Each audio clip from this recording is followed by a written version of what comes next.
Hi friends, तर कशा आहात? मजेत असाल तर आजचा एक नवीन व्हिडिओ घेऊन आलेली आहे मी. नवीन म्हणण्यापेक्षा जुनाच आहे, पण खरंच मी इथे कोल्हापूरला पुण्याच्या ताई आलेल्या त्यांच्याबद्दल थोडीशी सांगणार आहे. आणि खरंच पूर्ण व्हायरल करून पूर्ण त्यांना बदनाम केलेलं आहे. पण असं करू नका.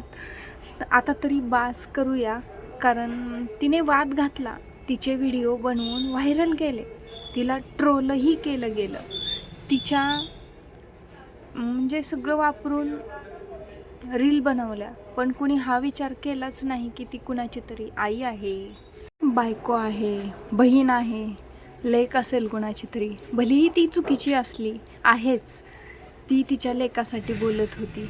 थोडा अहंकार का असेना, तो तर प्रत्येकामध्ये असतो, फक्त त्याचा दिसतो तो बदनाम झालेली आहे खूप ती. आणि खरं सांगायचं, एका लहान मुलासाठी ती बोलली पण असेल, जाऊ द्या सोडून. पण तिचं ते रूप तिच्या लेकासाठी होतं. तिने जे केलं ते तिच्या लेकरासाठीच केलं. शिवरायांच्या आदर्शावर चालणारे आपण एका महिलेची चूक पदरात घेऊ शकत नाही का? सांगा बरं.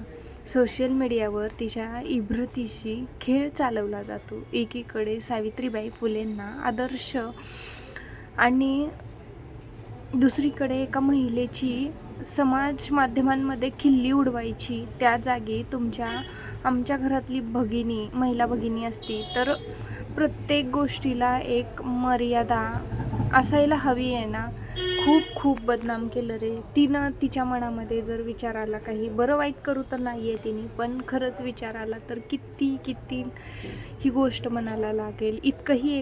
ती चुकली आहेच, प्रत्येकाला माहिती आहे की ती चुकीची आहे. अरे पण हे थांबवा आता. खूप ट्रोल केलं गेलेलं आहे. एका महिलेची किती खुल्ली उडवायची हे ज्याने त्याने आपल्या सदविवेक बुद्धीने ठरवायला पाहिजे ना. खरंच खूप ट्रोल केले गेले रे. खरंच खूप. ती चुकलेलीच आहे, पण मान्य आहे, सगळं आहे, पण ती तिच्या लेकरासाठी इतकं बोलून गेली. असू द्या ना, ठीक आहे ना. कधीतरी कुणाला तरी तिला माफ पण करायला शिकावं आपण. खरंच मोठ्या मनाने माफ पण करावं लागतं.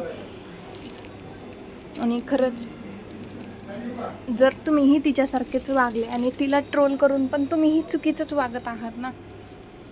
ती तर वागलीच आहे, माहिती आहे सगळ्यांना, पण तुम्हीही तसंच जर वागलात, अरे तुमच्यात आणि तिच्यात काय फरक राहिला मग?